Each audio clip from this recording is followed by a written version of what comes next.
Don't forget about that DSI promo code over at betdsi.eu. You can sign up using the promo code BTB and the number 25. You'll get a $25 free bet just for signing up. If you decide to make that first deposit, you'll get a 100% deposit match bonus for the sportsbook. If you decide to add some funds with the live casino, you'll get a 100% deposit match bonus over there as well. So a great offer from our friends at DSI Sportsbook. Two guests coming up here today. We'll bring the first one on the air now. That is Mr. Bryan Leonard from WagerTalk.com. Bryan, how's it going today, man? It's going great. How's everything with you? Doing pretty well. I'm just kind of sitting here biding my time, waiting for next Thursday for the playoffs to start. And you know this from following sports and everything. At this point, I understand the Indians are playing for home field, but I just kind of feel like, the only things that can happen here are bad things with someone getting hurt. I'm just ready to skip into next week and go ahead and get after it. Yeah, it's interesting how baseball treats the last couple of weeks. Anytime somebody has any kind of impingement or anything, they shut them down at this point. We're seeing starters being shut down all over, not going to be pitching anymore. So I get to see a lot of the young players, and that's one of the reasons when I go to spring training, I get to see the young players. So now we'll see some guys of the future for some of these teams. I got to make it out there for spring training one of these years. It's something that my dad's talked about wanting to do, and obviously with my love of baseball, something I'd like to do, but it's challenging because it falls during March Madness, and obviously it's a very busy time for us here in this industry. So hopefully I can make it out there at some point here real soon and maybe catch up with you. I know you take a couple of weeks down there, one with the wife, one with the friends, and who knows, maybe we'll cross paths down there at some point. But all right, let's get into this college football stuff here. Got a couple of listener questions to start off today's show. Then we'll get into some action, and then we'll talk a little bit of NFL as well. The first listener question is something we've talked about the last 2 days here on the show. I want to get your thoughts on it as well.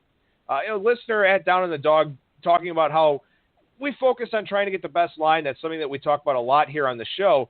But sometimes the best line isn't the opening line. Sometimes the best line is going to be throughout the week. And who knows, based on the side that you like, the best line may even be on the day of the game. So in terms of predicting line movement throughout the week, what are some of the cues that you look for? Well, one of the things I look for later in the week is when the public usually gets involved. Earlier in the week, anytime you see line movements, those are from wise guys either placing an order, they're placing a bet, they like that side, or they're trying to set it up for later on in the week. Game day, most people do bet with their local bookie. They play the game of the day, and if they win that, then the next day they base their plays on how they did the day before. So you're not going to get much public action until the game day, the night before, that kind of thing. So that the night before, something like that would be more of a public. But also when day of the game is when they have the bigger limits.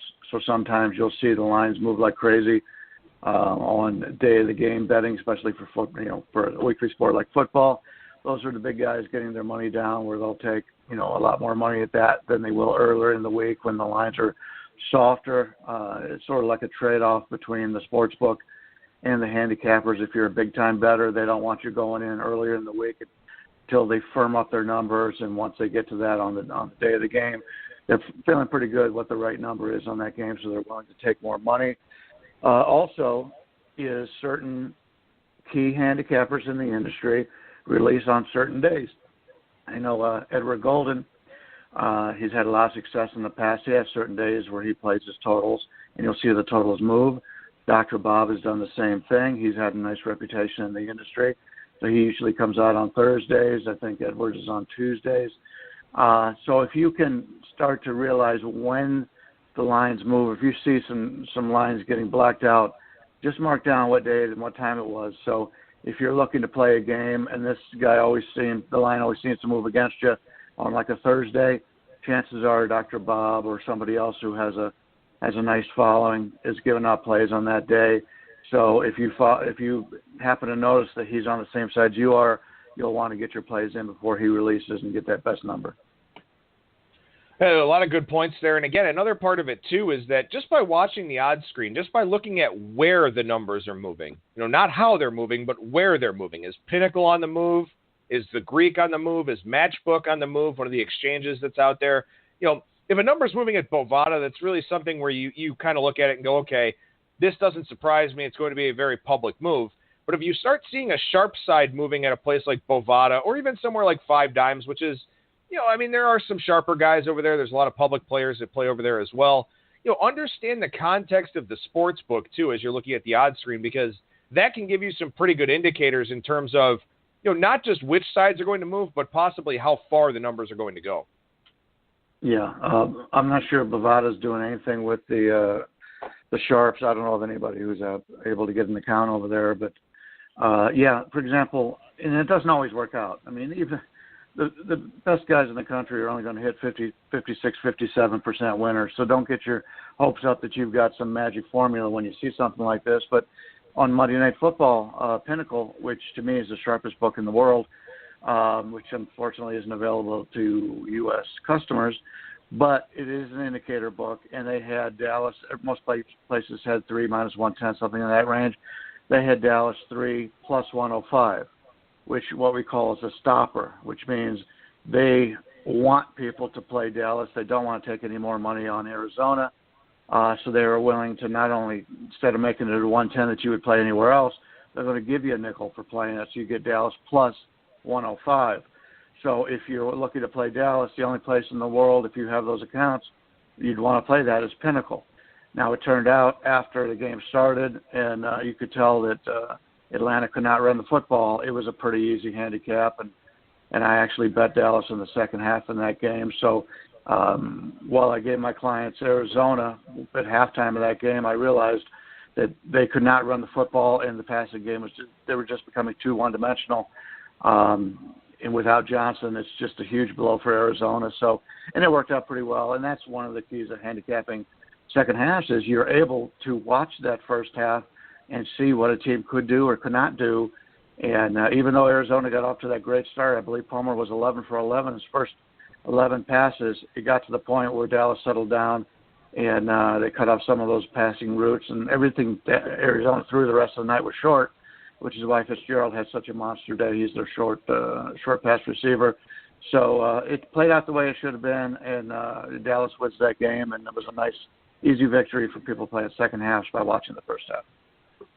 Now, I had a listener question yesterday as well for guys that play the day of the game. And let's be honest here, a lot of the people, even the people that listen to this show, are betting the day of the game. It's just the way that it is. You look in the morning, you got your coffee, you start looking at the odds, you start looking at the odds screen, you start looking at your personal books, and then you just go ahead and start putting your action in from there. So the first part of the question here is, how do you know if the line has moved in your favor or not? And basically what I told him is that odds screens have line histories, pretty much all of them, any of them worth their weight, have a line history to the point where you can see where these numbers have moved, how quickly they moved, stuff like that. So that would be the best thing. But then the follow-up to that is, if the line has moved, how can you tell if it's still a good play or not, given that, better numbers were out there at some point throughout the week? And this is a challenge that day-of-the-game bettors do have. But, Brian, and we talked about it already, there's a lot of line movement on the day of the game because limits are the highest that they're going to be. And I feel like, especially this year, from watching the market as closely as I have, I'm not surprised by the level of action, but I'm surprised by some of the day of the game moves that we've seen. We've seen a lot of games move down significantly. Then we get some buyback either from other groups or from people that have massaged numbers to play around with money line prices or whatever the case may be. But in terms of advice for day of game bettors, what would you have for them? It's kind of hard. What I've noticed and what I've started to implement myself is I've always wanted in the past. I've always wanted to get the best line, but sometimes you just can't. There's games out there that you just go down to the win. When win opens up here in Las Vegas, the first guy in line is going to get the best line. After him, you're never going to get the best line. Regardless of where you play, if their lines are correct, and the win's been pretty good when they're openers. They've done a fantastic job on that. But I have found in the past, for example, I would wait and I say, I like Ohio U, but I want to catch 14. If I can catch 14, I'll play it. And sure enough, day of the game, a line would pop up and it'd be 14, and I'd play it. So I started charting them, and I said, you know what? I don't do very well on these games. If I'm playing day of the game, I am losing. When I'm looking, if I've got that target number in my head. But now I realize, well, it's not always – you always want to get the best line possible. Sometimes you don't get the best line, and you should be comfortable with it because, as I mentioned before, the wise guys, the big bettors come in day of the game, especially in the NFL and in college football day of the game because just they get the bigger payouts. But there's the sportsbook directors out here that have talked, and they said the late move is the right move, which means the day of the game move is the right move. The NBA, let's say, the move right before game time with all the injury information, that is the right move. So if you're looking to follow, those were would be the moves that I'd pay attention to. And I have noticed that instead of thinking of something as if I like this game at this number, it's I like this game. So if I see a game and let's say it's a non-key number, it's 5.5, or let's say it's 4.5, and all of a sudden, right before the game, the line goes up to 5.5, and I like the favorite. I am using it more as a confirmation as opposed to trying to get the best line. So the odds of something coming in at 4.5 and 5.5 is really, the 5 is, I hate to say a dead number because it does come up, but that little bit I'm giving up on getting the best line. I am very comfortable with that because I've got nice confirmation from guys who bet a lot of money. So it's not always getting the best line. It's being able to read the market a little bit. You know, and I kind of wonder a little bit, too, if maybe this is a growing trend that we're going to see because you've got more technological advancements in this industry where, you know, now if you're sitting there watching football on a Sunday, let's say you want to play one of those 4 o'clock games, you're just watching the 1 o'clock games, maybe doing some live betting or something like that. You don't have to go down to the casino. You can make a bet on the app, especially out there, you know, in Nevada. And then, of course, you can use any of the apps that the offshores have or their mobile sites or whatever else. You don't have to call in a bet anymore. You know, you don't have to actually go down there in person and make your play. So I think with the fact that, you know, you can do more things just with your smartphone, you know, I think that's kind of led to not just the more significant moves that we've seen on game days, but also it does feel like, to me, in terms of watching the market here, you know, we have seen a larger volume in terms of the number of moves that we're seeing on game days. Yeah, we definitely are. It used to be the guys who would get out and run around. I mean, I still have friends that get up at, you know, on a Sunday, they'll be running around at 5 o'clock in the morning. I hear the game start at about 10, but they'll be running around at 5, picking off numbers at certain places, and they've got a really long day. And it used to be if there was a rogue number out somewhere, if you didn't have your own car and were out running around, you would never get it. Nowadays, all you got to do is look up at the screen and say, wow, the wind's got a 7.5, everybody else got a 7. I better get on my app and pull that out. And it's even going to get bigger now because from what's going on in the last year, I don't know if people from out of town are aware of it, but the vast majority of strip casinos are now charging for parking. It used to be all parking was free on the strip, and downtown it charged a nominal fee. So they said, well, downtown gets away with it. We want to start charging it. And, for example, yesterday, you know, I went to the hockey game. We've got a new hockey team in town, and I was walking through the Bellagio, and the parking from 0 to 4 hours was $20. And it used to be you could park, run in, get your bet, whatever, and come back out. Well, now a lot of them don't even have the locals' ability where they could scan your license plate or your driver's license, whatever, and see that you're a local, so you get that first hour for free. Now, I talked about the wind. The wind does not do that, so it's less. People are less inclined to go in and bet because if you're going up and betting a $500 bet, and it's going to cost you $20 just to park to bet that bet, it's not worth it in the long run because your win percentage is not going to be high enough when you're looking to win 55% and you're playing a bunch of games. It just doesn't make any sense. So if you've got the app and you've got it loaded, you're going to get a lot of money in there. It's going to be a benefit for you, but every casino out here is got an app. So how many people actually have enough of a bankroll where they can load up all of their apps at the same time? And I've got guys that are able to do it, but then on Monday I says, okay, I got to run here to replenish my app. I got to run here to replenish my app. As we know that it doesn't. Your win losses don't balance out equally all around. You've got a certain book that you can't win at. You got another book that you can't lose at, and that's one of the hassles. But with the parking, it's going to be totally different here, and it's something that I don't understand the parking thing, but Vegas is built more for the out-of-towners, and most cities you go to. I mean, remember years ago I paid like $20 to park in Toronto. I thought it was highway robbery. Now $20 a day is not so bad at some of these places. All right, let's look at a couple of these matchups here, and Bryan is a MAC expert, so I want to hit on a couple of games featuring MAC teams. The first one here is going to be game 123-124. Eastern Michigan takes on Kentucky. Kentucky now up to a 14.5-point favorite across the market. This number opened 14. It's pretty much sat there. It popped to 13.5 for a little bit, but now it's sitting a little bit above 2 touchdowns. And, this is kind of your traditional handicap. You've got a team in Eastern Michigan that's not as good as Kentucky, but Kentucky in a very, very difficult spot off of another heartbreaking loss to Florida, a break in SEC play. They've played South Carolina and Florida. Now they play Eastern Michigan, get back into conference action and play Missouri next week. So, Bryan, how are you looking at this game? Yeah, this one is your traditional. You got an Eastern Michigan. They did play double overtime game against Ohio. They came up short in that game. So you got to penalize them a little bit for playing double overtime. And so they've had a little bit of a heartbreak of their own. Kentucky, on the other hand, had Florida right where they wanted them, and they got a little conservative later on and lost. It's a sandwich game for Kentucky after playing Florida. They got Eastern Michigan this week, and then they have homecoming against Missouri, whereas Eastern Michigan has Toledo on deck. And the last 4 times they played Toledo was just crushed them. 35-20 last year was about the closest it's been. 63-20 the year before.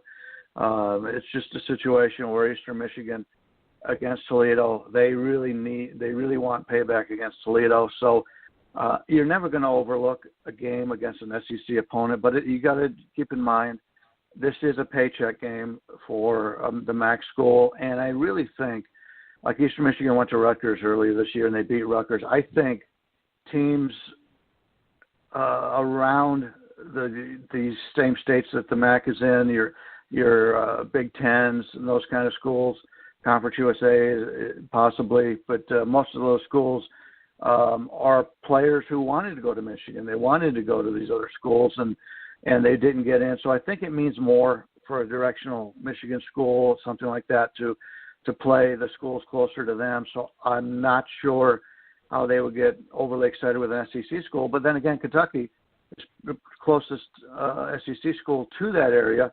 It's just one state below Ohio, so we'll see how that works out. But Kentucky is definitely going to be a way to follow that game. The way I will look at it, and my handicapping says to be on Kentucky here. I do have concerns about the Eastern Michigan offense. So far in the first half of the games, they played 3-line games. They're only scoring 11 points a game. And like last week, they had 2 drives in Ohio territory, only came away with 6 points. So that offense hasn't been doing very well. But Kentucky, we're known for Kentucky to be a high-octane offense and a lousy defense. They've been just the opposite this year. Now, they haven't played the greatest offenses. They played Southern Miss, South Carolina, and Florida, but the defenses have played very well for Kentucky. The way I'll probably look at this is I'm leaning with Kentucky coming in, but now that it's going up on that hook over the 14, I'll probably wait and see if I can get some live wagering in this one, see what kind of effort the Kentucky players are having. Obviously, you're playing at home. Hopefully your home crowd will be excited, but it's something when you're able to watch the games, you can definitely take advantage of. You can also see how excited Eastern Michigan is to be there. So even though my number says Kentucky, I would rather not lay the hook, and I will be looking to play some in-game on this. I got this one lined at 16, so I'm fairly close to the number, and it's not like 15 is a key number, so I won't have too much involvement in this one either. But I think you bring up a really excellent point, is that this is one of those games that sets up as a Kentucky second half type of play. If they come out flat, if they come out with that post-Florida hangover, and all of a sudden this thing's a game at halftime, that's probably where Kentucky's athleticism and depth take over in the second half. Head coach will get through to them, and say, hey, guys, look, yeah, it sucks to have that, Florida happened to us last week. Totally get it. But this is a game that we need to win. This will take us to 4-1. Then we're, 2/3 of the way to bowl eligibility. That's something that's really important at a school like Kentucky. So I think that that's a really good angle to approach this game, and a really good angle to approach a lot of these games where you've got, these non-conference matchups sandwiched between conference games. Maybe look for an opportunity in the second half, and if Kentucky's up 28-0 at halftime, then you just pass on the game, and that's perfectly fine. There's so many betting opportunities out there. You can't follow a line and say, well, I want to bet this side, and the line just gets away from you. Just say, you know what, it didn't work out the way I thought it would, and I'll keep that in mind for next time. But there's plenty of other games and plenty of ways to put your money into action. All right, let's move to a MAC West matchup between Ball State and Western Michigan. Western Michigan, a 14-point favorite in this game with the shops that have a number posted for this one. This game, 125, 126 in the rotation number. And people may kind of be looking at this game and sort of be saying to themselves, okay, this line looks like it's a little bit high, but Ball State is decimated by injuries right now. Yeah, they are, and they played last week without the quarterback Riley Neal, running back James Gilbert, and an offensive lineman, Palazzi. So they are a little bit banged up, but to be totally honest with you, they played without him last week, and they should have come away with that victory at Western Kentucky. They had the lead 21-20, I believe, at the time, and then they gave up a touchdown the other way, and then they were going down to take the lead again, and they threw a pick six with a minute to go, and that was really the only time that Western Kentucky was covering in that entire game. So Ball State played pretty well. The quarterback did decently well. He throws the ball a little bit long compared to the short game that Neal plays, so he does try to stretch the field, but he's not very accurate. So the team looked pretty good last week. We'll see how they do playing with less players again this week. I would have preferred the Ball State side if everybody was healthy, obviously, but then the line wouldn't have been there. But I have not been overly impressed with Western Michigan. The offense, very one-dimensional. They scored 14 first half against USC, played very well in that first half of that game, and they had a turnover advantage. A shutout at Michigan State in the first half, and then against Idaho, they only scored 6 in the first half. So it's tough to lay double digits when teams just don't score enough.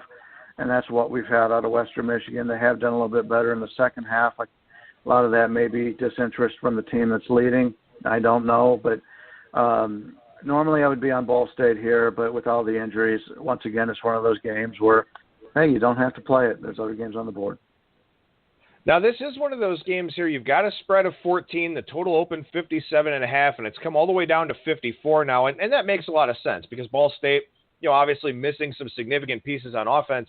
But Western Michigan here this year, 177 running plays against 93 passing attempts.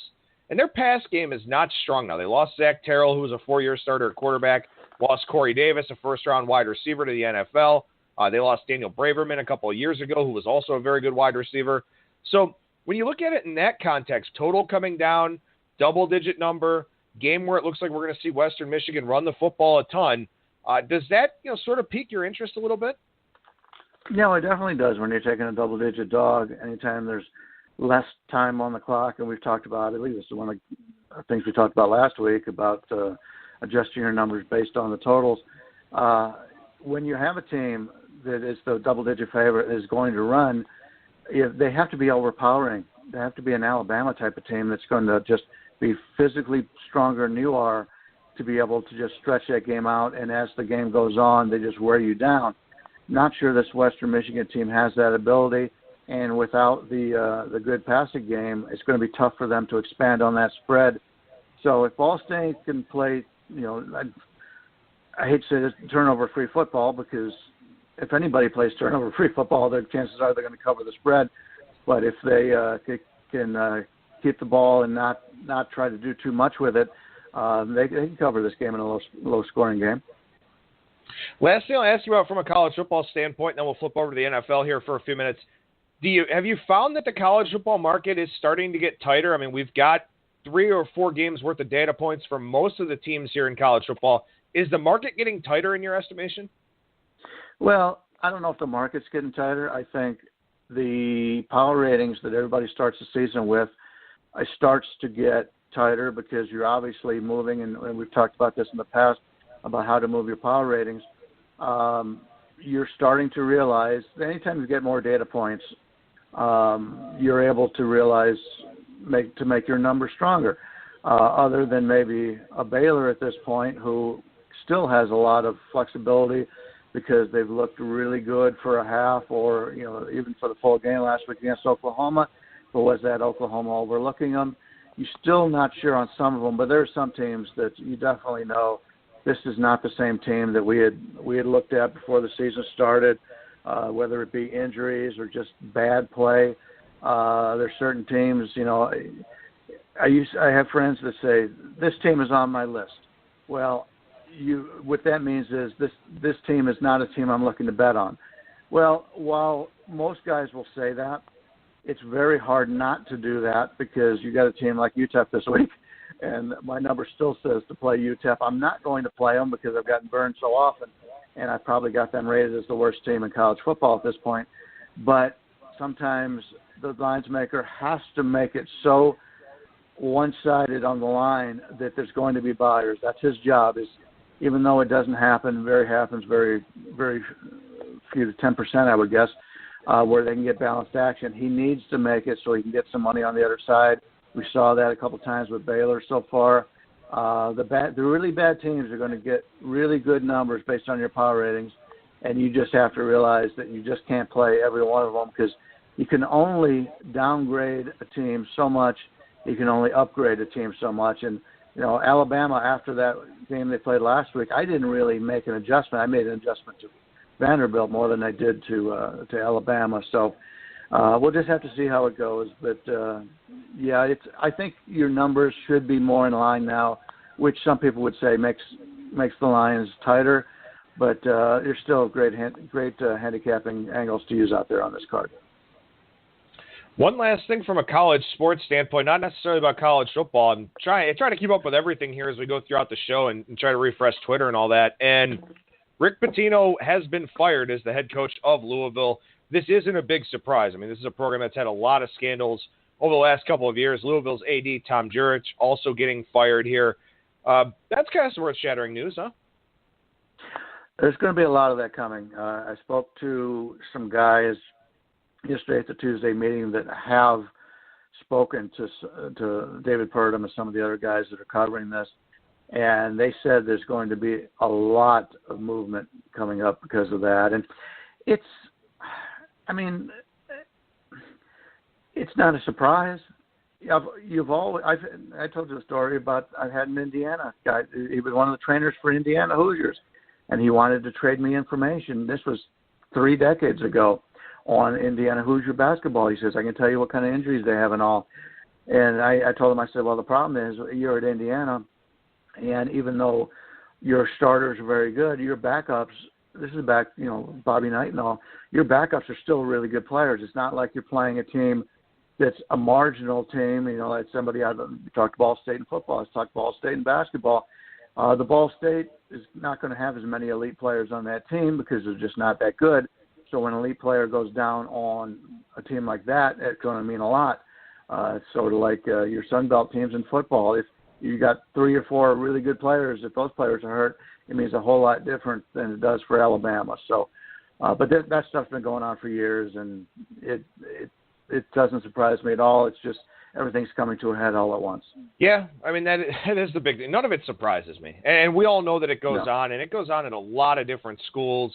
It doesn't matter if it's SEC. I'm sure it happens in MAC and Sun Belt schools too, because a lot of these assistant coaches and everything kind of validate themselves based on who they can get there from a recruiting standpoint. I mean, that is a big part of their job description. But then also, how much success it takes a team to. If you're an assistant coach, are you willing to go outside the boundaries of NCAA rules, in hopes of bringing a kid there that can possibly get you a head coaching job at some point?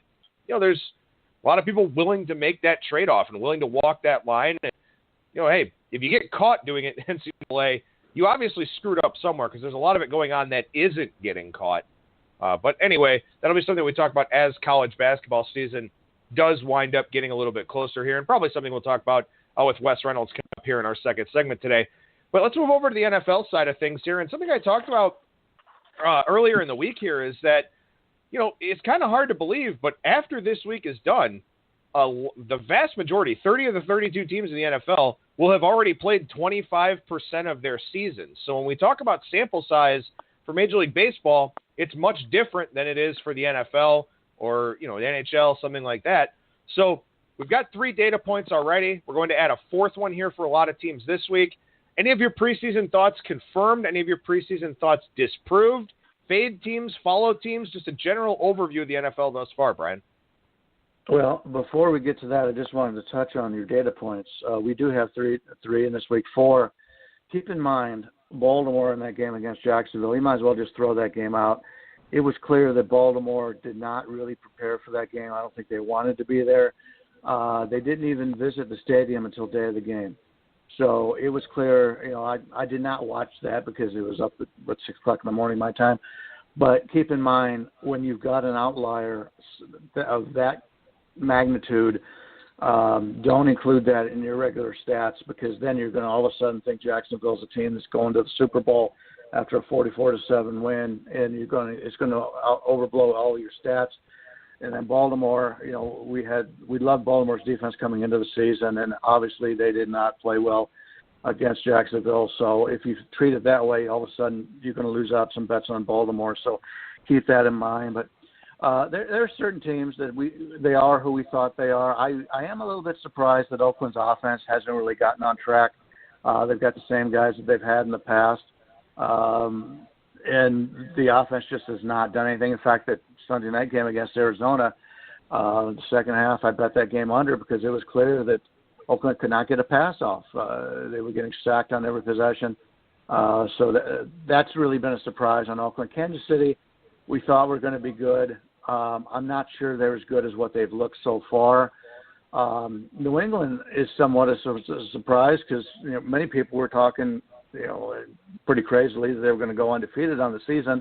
The offense hasn't looked as good at times. The defense hasn't looked good all season long. So they've got their own problems. And Denver, the quarterback situation was supposed to be something coming into the season and was going to hold them back.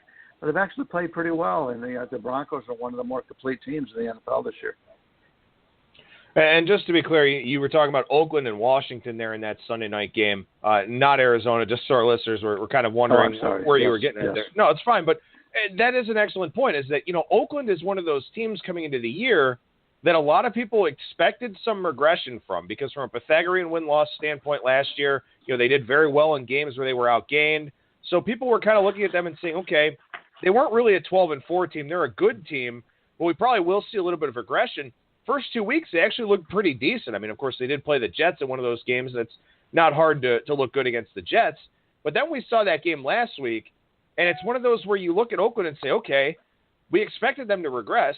Maybe they're going to now. Maybe this was a sign of things to come. So even here in week 4, I think it's possible to get some overreactions. Not to say that the Oakland-Denver line is an overreaction, because I do think that line is pretty on point. But again, we only have 3 games here. It is a big percentage of the season, but you want to apply proper context to everything that you've seen so far. Definitely. You just look at the Cincinnati offense. They've been having problems protecting the quarterback. They were a major concern going into last week. They had played one good half of football, and all of a sudden nobody's talking about the Bengals again this week, even though the Bengals struggled to score in the second half of that game. So, and then Seattle's another team that ended up putting a lot of points on the board last week, but I still think they have major offensive problems.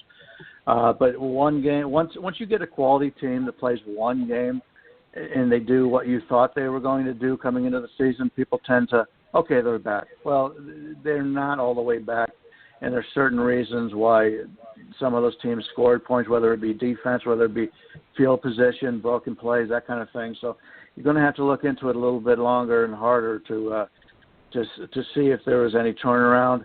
Like I talked about the Arizona game on the Monday night where they couldn't run the football.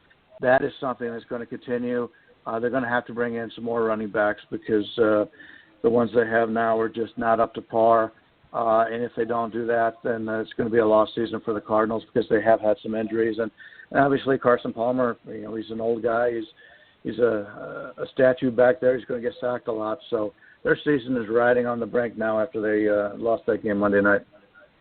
Well, let's talk about that Futility Bowl at First Energy Stadium on Sunday between the Bengals and the Browns. Both teams 0-3 here. Bengals had a shot to beat the Packers last week, wind up losing in overtime. Probably should have won that game if they were able to get a stop there in regulation. Browns gave up 31 to the Colts. It was not a good look in that game at all. I know it was a 31-28 final, but really not a good look for Cleveland in that game. This is a tough handicap, though, because as you mentioned, the Bengals have had ongoing problems. The Browns obviously have problems of their own, especially with DeShone Kizer, who just looks, he makes some throws, he drops some dimes. Last week there were 8 drops in that game, so it wasn't fully his fault. But then he had some just egregious turnovers, some terrible interceptions. Do you tend to just avoid games like this where, both teams are pretty bad, thus sort of making it kind of a high-variance game? I try not to avoid any game at the beginning of the week, and then once I start handicapping, I start eliminating games. I kind of like the over in this game. Cincinnati's a team that tried to speed it up last week against Green Bay. They had some success. Cleveland's a team, as you mentioned, they're high variance offensively when you've got a rookie quarterback. But they've had, after 2 weeks playing Pittsburgh and Baltimore, they had 11 explosive plays, only allowed 4. So they were able to move the ball at will on some big plays. Now, consistently, that's a problem with Cleveland, is you're going to have a lot of 3 and outs, but you're going to hit those big plays. And if you're throwing the ball downfield, you're going to be live in these games. And Cleveland, for the most part, has been live in these games so far. It's something I'm looking. You look at Cleveland; they've had a decent defense, but the offense has been horrendous. I like that they're taking chances. They were so conservative in the past. Maybe it was because of the personnel, but they're taking chances, throwing the ball downfield. And Cincinnati should be able to have a lot of success against this Cleveland defense throwing the football this week. And the line's really short for the total, so I'm going to look for that game to go over the total. I kind of have a slight lean to the Browns here just because of how bad the Bengals offensive line has been, and because they're back on the road here for a second straight week. This is a game that means a lot to Hugh Jackson against his former employer. But to add some credence to your point here on the total, one of the things I couldn't understand for the life of me in that Browns game is that Jacoby Brissett is not a downfield thrower. That's not really in his game. That's not at all what the Colts are looking to do.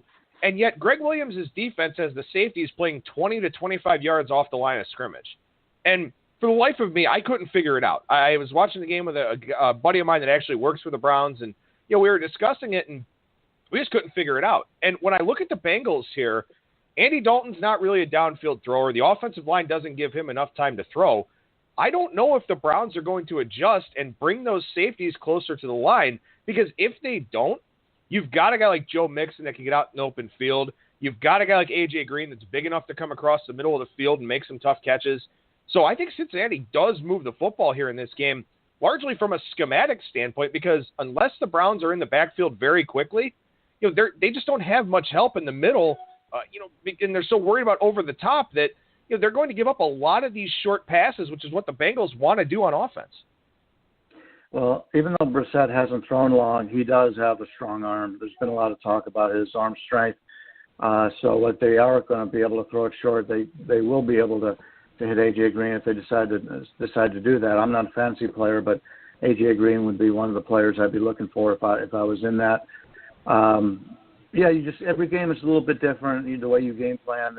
I think a lot of times is coaches that haven't had a lot of success get into a game, and it's sort of how we handicap all week long. You're looking at this to happen, and once you get to that game, all of a sudden it doesn't happen the way you thought about it. How are you going to react? And you have to be able to make your live betting adjustments. You have to make your second half adjustments. And there are certain coaches in the league that have that ability. I mean, no one better than the one in New England with Belichick. So speaking of, I know it's a little bit off topic, but I cannot believe that Houston did not try for that first down at 4th and 1 late in that game instead of kicking the field goal. nobody knows Tom Brady better than he does. And the Houston coach decided to kick the field goal to go up by 5 as opposed to getting that first down and running out the clock. Yeah, I don't know. I mean, every week I watch the NFL, and every week I wonder what is going through these guys' minds. I mean, I wish every team, pro sports or college, had a game theory expert on the sidelines that could be like, hey, this is what you should be doing. And, right. I mean, we're in that age where it's definitely time for that to happen. One more game I want to touch on real quickly here, and conveniently this is one that's moved around a little bit here this morning. The Rams in Dallas. Dallas still a 6-point favorite. Cowboys haven't had all that impressive of a body of work here thus far. Beat a Giants team that doesn't have much of an offense. Got blown out by Denver. Nice win last night, or 2 nights ago on Monday Night Football against Arizona. But the Cardinals obviously off to some struggle this year. So, what do you make of the Cowboys at this point? I mean, can you trust them laying 6? I don't know if I can. The scheduling situation, obviously a favorite for the Rams. They played on Thursday, that extra time to prepare. So far, the teams on Thursday have looked really good the next week. They've got that extra time. And then Dallas has the short preparation. Not only do they play on Monday, they play Monday night. Now they got to turn around, come back home and play the Rams, a non-divisional team. So from a situational standpoint, the Rams are the play. The only problem I have with that, and I do like the Rams in this game, I think it's a bargain, but the Rams have not done well stopping the run. And even though Dallas has struggled with the run at points this season, we've all seen what Ezekiel Elliott has done in the past. He started playing a little bit better in the second half of last week's game. It always helps the running game when you've got a quarterback that has some movement. You talked about Brissett from last week. That's one of the things he does. It changes it for Indy, makes Indy a lot more dynamic when he's a quarterback. He can throw the ball long, broken plays at any time, and that's why Dallas has a lot of success in that passing game. So it's a situational play for the Rams, but it's a bad matchup for the Rams against that Dallas running game if they can get it going. If Dallas takes an early lead with that running game, it's going to be tough for the Rams to get back in it. But still, I can't ignore the situational standpoint, especially how the Rams almost lost that game where they had that big lead and blew it. I would think that they come back here. And, they lost to Washington the week before. I lose that game 27-20. Doesn't look quite so bad now that we have seen Washington play last week and looked really good. And I think the Rams are a buy-on team this year. They're not getting a lot of publicity. And Dallas is America's team. People are going to bet Dallas. So I don't know if they're going to get a lot of line movement on here as the week goes on, because I think the wise guys will be on one side and the public on the other. But this is a game. I like the Rams at this point. I like the Rams, too. I'm really hoping when Super Contest numbers come out today that we catch a 6.5 on L.A. Hopefully it's not 6. I'd like to take the push out of the equation because I will be on the Rams at 6.5, possibly at 6 as well. I think Sean McVay has done a really good job with Jared Goff. I think Goff looks comfortable in this offense. And given the extra prep time to work some different things into the equation, I think that is something that really helps them with a first-year head coach. But Bryan Leonard from WagerTalk.com. What's going on over at the website right now, Bryan?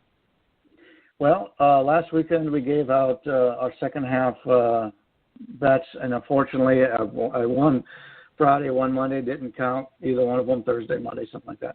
But Saturday and Sunday, 2-6. It was a lousy weekend, so we're going to extend that second place service for this weekend. So anybody who joined us last weekend will be able to get the second half plays on Saturday and Sunday. I guarantee it'll be much better this week. It's just that small sample size. Talk about that all the time, but I know it hurt people, and it hurt me too, because we did not do well. But we're going to give everybody a chance to get their money back this week over at WagerTalk.com. And we're going into film videos today, and we're going to do a lot of different things on videos this week, have some more handicappers in there. And we're also going to talk to a couple of guys who specialize in the MMA, and they've been very good so far on these MMA picks. So if you're watching any of the videos, you're making some money on that. You can follow Bryan on Twitter at BLeonardSports. Bryan Leonard, WagerTalk.com. Thank you so much for your time, man. We appreciate it. I'll talk to you again next week, bud. Sounds great. Talk to you then.